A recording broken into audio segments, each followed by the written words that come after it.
Mes bien-aimés et précieux amis, quelle joie immense de nous retrouver ce matin pour un nouveau moment de communion et de méditation autour de la parole de Dieu. Que la paix de notre Seigneur Jésus-Christ repose sur chaque cœur. Bonjour, c'est un privilège de vous avoir ici et je vous invite à ouvrir votre Bible avec nous dans le livre de Néhémie, chapitre 1, afin que nous puissions nous inspirer de la vie de ce grand homme de foi. Lisons ensemble à partir du verset 3. Ils me répondirent: ceux qui ont survécu à la captivité et qui sont là dans la province se trouvent dans une grande détresse et dans l'humiliation. La muraille de Jérusalem est en ruine et ses portes ont été détruites par le feu. Quand j'entendis ces paroles, je m'assis et je pleurais. Je passai plusieurs jours dans le deuil, à jeûner et à prier devant le Dieu des cieux. Et je dis: Éternel, Dieu des cieux, Dieu grand et redoutable, toi qui gardes ton alliance et qui fais miséricorde à ceux qui t'aiment et qui observent tes commandements, que ton oreille soit attentive et que tes yeux soient ouverts pour écouter la prière de ton serviteur, que je t'adresse jour et nuit pour tes serviteurs, les enfants d'Israël. Je confesse les péchés que nous avons commis contre toi. Oui, moi et la maison de mon père, nous avons péché. Nous nous sommes comportés d'une manière corrompue et perverse envers toi. Nous n'avons pas obéi aux commandements, aux lois et aux ordonnances que tu avais prescrits à ton serviteur Moïse. Souviens-toi de la parole que tu as donnée à ton serviteur Moïse. Si vous êtes infidèles, je vous disperserai parmi les nations. Mais si vous revenez à moi, si vous obéissez à mes commandements et les mettez en pratique, même si vos exilés sont aux extrémités de la terre, de là je les rassemblerai et je les ramènerai au lieu que j'ai choisi pour y faire résider mon nom. Ils sont tes serviteurs et ton peuple, que tu as racheté par ta grande puissance et ta main forte. Seigneur, que ton oreille soit attentive à la prière de ton serviteur et à la prière de tes autres serviteurs qui trouvent leur plaisir à te craindre. Accorde aujourd'hui à ton serviteur de réussir et de trouver grâce devant cet homme. J'étais alors échanson du roi. Quelle parole puissante, mes amis!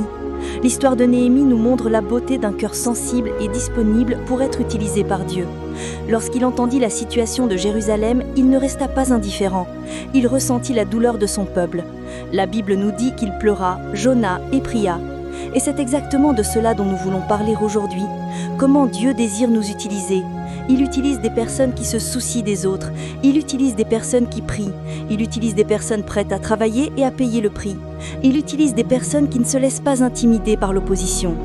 Néhémie n'était pas un général ni un bâtisseur, mais Dieu plaça un appel dans son cœur et il agit avec foi. Et vous, vous souciez-vous des choses qui attristent le cœur de Dieu? Priez-vous? Vous êtes-vous mis à disposition?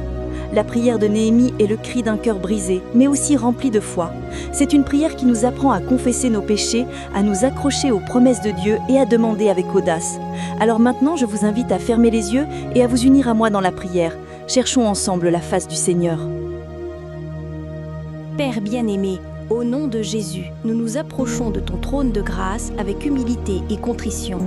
En contemplant la vie de Néhémie, nous reconnaissons que bien souvent, nos cœurs ont été endurcis et indifférents à la souffrance de notre prochain.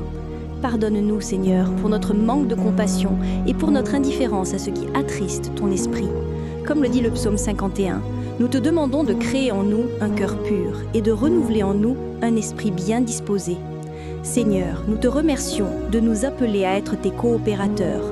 Nous reconnaissons que sans toi, nous ne pouvons rien faire, comme le rappelle ta parole dans l'évangile de Jean, lorsque le Seigneur Jésus a dit « Je suis le cep, vous êtes les sarments. Celui qui demeure en moi et en qui le demeure porte beaucoup de fruits, car sans moi, vous ne pouvez rien faire. » C'est pourquoi, Père, nous te demandons de nous utiliser, mais un fardeau, une mission dans nos cœurs. Que nous ne soyons pas seulement des auditeurs de ta parole, mais aussi des praticiens, comme nous y exhorte Jacques. Donne-nous l'audace de prier, comme Néhémie.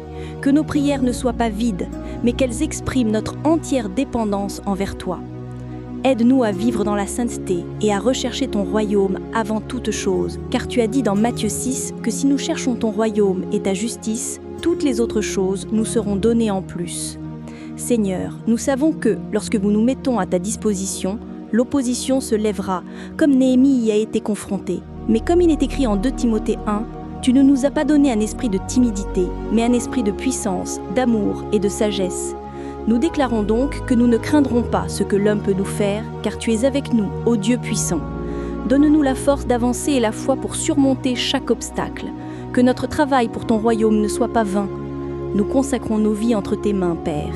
Nous voici. Utilise-nous, Seigneur, que notre vie soit un instrument pour ta gloire, un canal de ton amour pour ce monde qui a tant besoin de toi. Au nom de Jésus, Amen. Que le message de Néhémie ait réchauffé votre cœur et que notre prière ait fortifié votre foi. Souvenez-vous, Dieu veut vous utiliser. Votre vie est un instrument entre ses mains. Croyez-le. Si ce message a parlé à votre cœur, je vous invite à aimer cette vidéo, à vous abonner à notre chaîne et à la partager avec vos amis et votre famille. Et n'oubliez pas de laisser vos sujets de prière dans les commentaires. Nous prions les uns pour les autres. Que la grâce et la paix de Dieu, qui dépassent toute compréhension, gardent votre cœur et votre esprit en Jésus-Christ. Excellente semaine à tous!